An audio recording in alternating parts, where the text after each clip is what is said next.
मीना खुशी खुशी स्कूल जा रही थी। उसका बैग रहस्यमय ढंग से चमक रहा था। जैसे ही वह स्कूल पहुंची, बैग की चमक और तेज हो गई।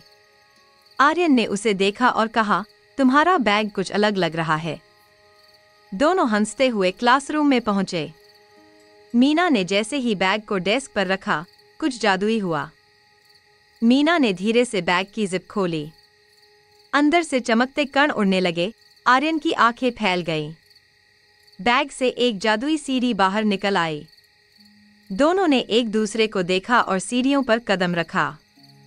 पलक झपकते ही दोनों बैग की रोशनी में गायब हो गए। दोनों एक चमचमाते जंगल में उतर गए। मीना ने चारों तरफ देखा, हर पेड़ चमक रहा था। आर्यन ने हवा में तैरते मशरूम को छुआ, वो गुनगुना रहा था। तभी चश्मा पहने एक गिलहरी उनके सामने आई और बोली, स्वागत है बच्चों। मीना और आर्यन चौंक गए। एक बोलने वाली गिलहरी? गिलहरी ने एक चमकता हुआ नक्शा बच्चों को दिया। मीना और आर्यन ने ध्यान से उसे देखा। नक्शा हवा में तैर रहा था। आर्यन ने अपनी जादुई पेंसिल से नक्शे पर एक रास्ता खींचा। तुरंत एक पेड़ पर रहस्यमय द्वार बन गया। दोनों बिना सोचे उस द्वार में कूद गए। द्वार पार करते ही वे एक रहस्यमय गुफा में पहुंचे। नीचे जमीन पर अजीब अजीब निशान वाले पत्थर थे।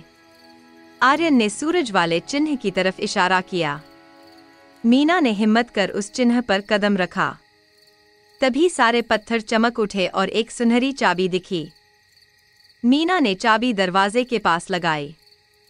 दरवाजे पर बने चिन्ह चमक उठे और वह धीरे धीरे खुला। अंदर एक रंग बिरंगी मिठाइयों की दुनिया थी। बच्चों की आंखें चमक उठीं, इतनी सारी टॉफियां और चॉकलेट।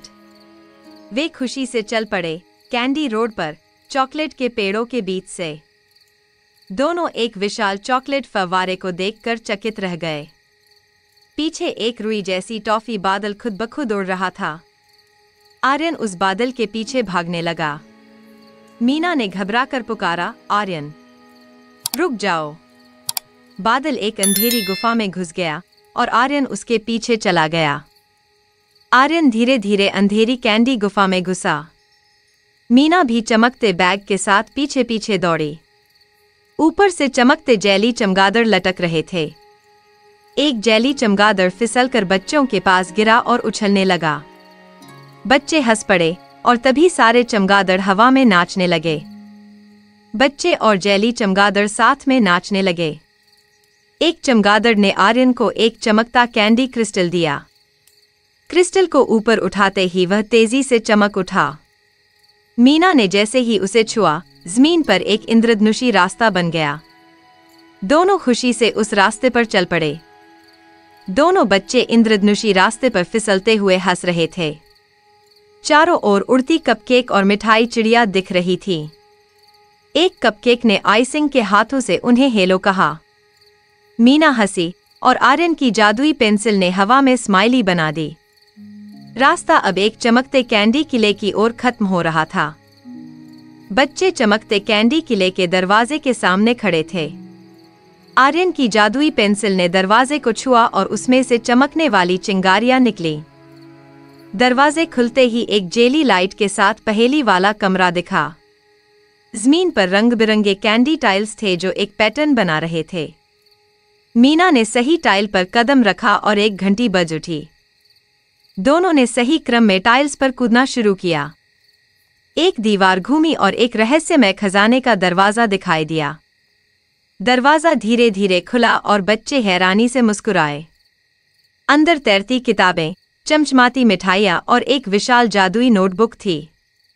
आर्यन ने जैसे ही नोटबुक खोली, उसमें से जादुई अक्षर हवा में उड़ने लगे। जादुई अक्षर हवा में घूमते हुए एक वाक्य बना रहे थे।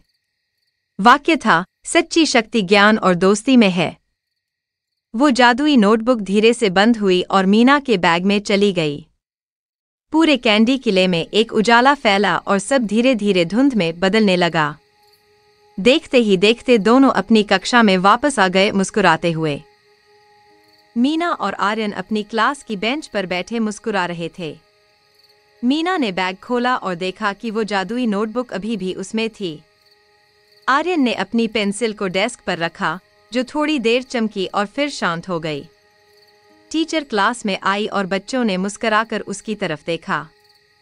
मीना और आर्यन ने एक दूसरे का हाथ पकड़ा, उनकी आंखों में दोस्ती और जादू की चमक थी।